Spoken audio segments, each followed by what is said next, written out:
Hi, I'm Rob Barber and I'm a venture capitalist. I've been in investing most of my working life, but I've also been an entrepreneur. As a venture capitalist, I invest in early stage technology companies and help those entrepreneurs in those companies reach their goals of becoming, hopefully someday, a great company. Build Ventures is a $65 million venture capital fund based in Atlantic, Canada.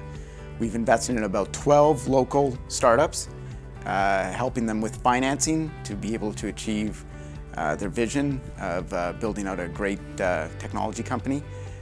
We do that, again, through providing financing, but also through advice, being a board member, and helping them with various aspects of the business. Build Ventures is actually the initiative of two of the provincial governments, I believe, New Brunswick and Nova Scotia. They felt that the decisions that they were making around direct support of early stage technology startups wasn't as effective as it could be. And if they put the money in the hands of private sector managers, and Build Ventures is a private sector venture capital fund with the provinces as investors, that those decisions would be more optimal. And the decisions that are critical are first, which companies to initially support, and then or even more importantly, of those companies, which to continue to support. And those are difficult decisions to make, and they hoped that in the hands of a private sector manager, those decisions would be made more effectively.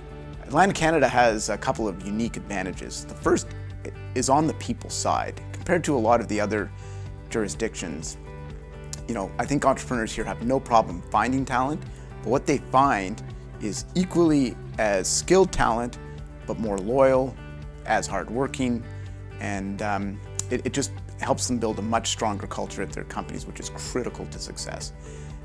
The other advantage is that we do have a cost advantage. There are some disadvantages around cost, but the ones I'm talking about are, generally overall costs of running a business are lower in Atlantic Canada, and when you're a startup and you're trying to make every dollar go as far as it can, that's a tremendous advantage.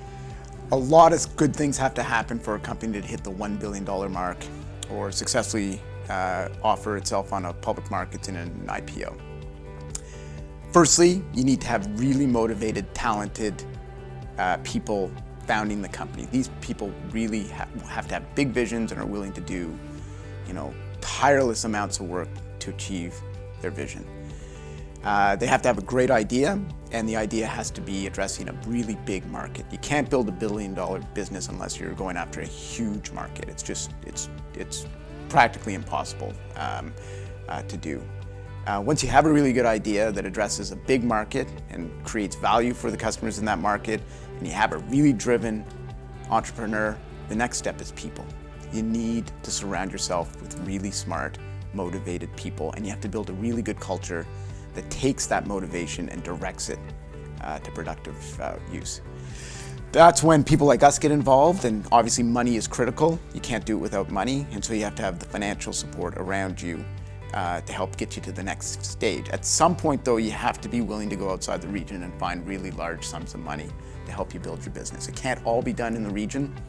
One of the nice things about that need is that you're never going to be $1 billion company unless you are selling to a global customer base, and you should be traveling outside the region a lot to build that business. Home base can be here, but your business has to be global.